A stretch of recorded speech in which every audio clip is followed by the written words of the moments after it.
এবার ইতিহাসের সবচেয়ে দামি ভিলেন হতে যাচ্ছেন প্রিয়াঙ্কা চোপড়া।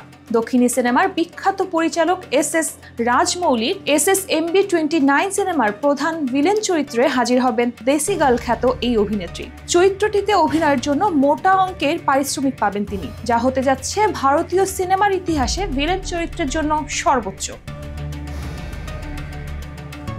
ববি দেওল এবং সঞ্জয় দত্তের মতো বড় অভিনেতারা ভিলেনের চরিত্রে দাপট দেখাচ্ছেন, তবে তাদের সবাইকে টেক্কা দিয়ে এগিয়ে যাচ্ছেন এবার এই অভিনেত্রী। সর্বোচ্চ পারিশ্রমিক নিয়ে ভারতীয় সিনেমার ইতিহাসে সবচেয়ে দামি ভিলেন হিসেবে নাম লেখাচ্ছেন এই বলিউড তারকা। জানা গেছে এই সিনেমার বাজেট ধরা হয়েছে 1000 কোটি রুপি। ভারতীয় সিনেমার সবচেয়ে ব্যয়বহুল সিনেমা হতে যাচ্ছে এটাই। রাজমৌলি এই ছবিতে প্রিয়াঙ্কার পারিশ্রমিক হিসেবে 30 কোটি রুপি নির্ধারণ করেছেন।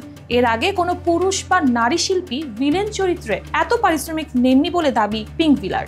এর আগে ববি দেওল অ্যানিমাল সিনেমার জন্য 4 থেকে 5 কোটি টাকা পারিশ্রমিক নিয়েছিলেন। সঞ্জয় দত্ত KGF 2 এবং লিও সিনেমার ভিলেন চরিত্রের জন্য 8 থেকে 9 কোটি রুপি নিয়েছিলেন। বিজয় সেতুপতি জওয়ান সিনেমার ভিলেন চরিত্রে অভিনয় করে 21 কোটি রুপি এবং সাইফ আলী খান আদিপুরুষ সিনেমায় রাবণের চরিত্রে অভিনয় করে পেয়েছিলেন 10 কোটি রুপি পারিশ্রমিক।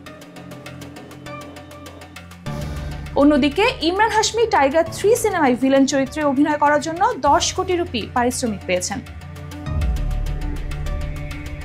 সেসব রেকর্ড পেছনে ফেলে প্রিয়াঙ্কা চোপড়া নতুন রেকর্ড গড়েছেন। তার এই কীর্তি ভারতের সিনেমা ইন্ডাস্ট্রির জন্য ভিলেন চরিত্র এবং নারী তারকাদের জন্য নতুন দিগন্তের উন্মোচন করবে বলে মনে করছেন দেশটির সিনেমা বিশ্লেষকরা।